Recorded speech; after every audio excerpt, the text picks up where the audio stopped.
kekaburan di media sosial. Tren ini jadi bentuk ungkapan lelah, sindiran, bahkan perlawanan halus terhadap tekanan hidup yang semakin berat. Tapi apa sih sebenarnya makna di balik hashtag kabur aja dulu? Apakah ini hanya sekedar guyonan Gen Z atau tanda keresahan yang lebih mendalam? Yuk kita bahas dan dengar langsung dari mereka yang merasakannya. Halo. Halo. Mungkin bisa perkenalan diri dulu, sekarang kuliah di mana dan ambil jurusan apa? Oke. Nama aku Brian. Tahun ini aku tahun terakhir belajar Banking and Finance di Tongkang University Taiwan. Dan aku udah 4 tahun di Taiwan.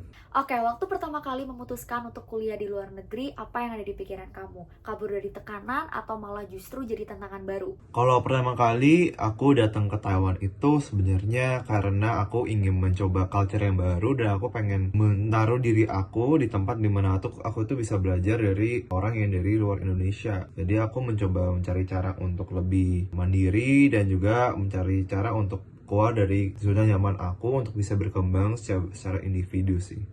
Nah, sekarang kan lagi banyak banget nih ya hashtag kabur aja dulu sebagai pelarian dari stres. Menurut kamu, pengalaman kamu ini termasuk kabur atau bukan?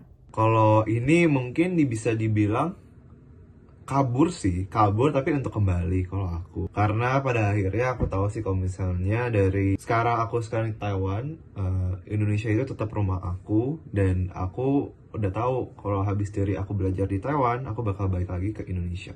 Oke, dengar-dengar kan Brian ini juga part-time ya di sana. Itu gimana sih bagi waktu antara kuliah dan kerja part-time di luar negeri? Jadi iya, aku sekarang itu belajar sambil part-time di restoran. Sebenarnya ini nggak terlalu susah sih, karena kayak fleksibel banget untuk ke sekolahan aku juga bisa pilih jadwal sendiri. Dan tempat part-time aku itu bisa kita atur jadwal juga sesuai dengan jadwal sekolah kita. Jadinya nggak terlalu susah sih untuk memanage waktu antara dua itu. Dan Taiwan itu merupakan salah satu tempat yang mengencourage international students-nya untuk bekerja dan juga berkontribusi terhadap bisnis-bisnis di Taiwan tersebut. Menurut Brian nih, apa sih tekanan terbesar sejauh ini, baik dari akademik atau mungkin dari kehidupan di luar negeri?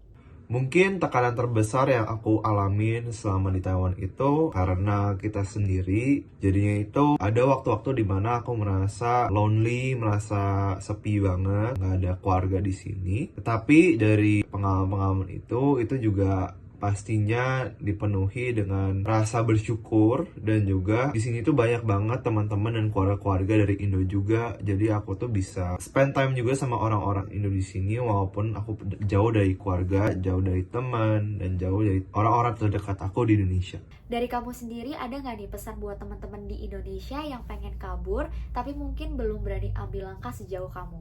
Kalau pesan aku untuk teman-teman yang pengen keluar negeri dan juga pengen kabur, yang penting kamu jangan lupa untuk selalu ingat tempat kamu lahir, tempat kamu besar. Dan untuk kamu yang masih takut untuk keluar dari Indonesia, untuk kabur, untuk belajar, dan juga kembali lagi balik ke depannya untuk menjadi orang yang lebih baik lagi, pasti lebih takut dibayangkan daripada saat dilakukan. Ketika kamu udah keluar dari zona nyaman, itulah perjuangan kamu dimulai. Cerita dari hidup kita yang akan seru banget, yang kita kalau lihat ke belakang, aku bakal merasa kayak, wah, untung aku melakukan that jump, that leap, keluar dari Indonesia, keluar dari zona nyaman, dan kedepannya itu bisa ya merasakan hidup di luar negeri dan juga membawa experience ini nantinya kembali ke Indonesia.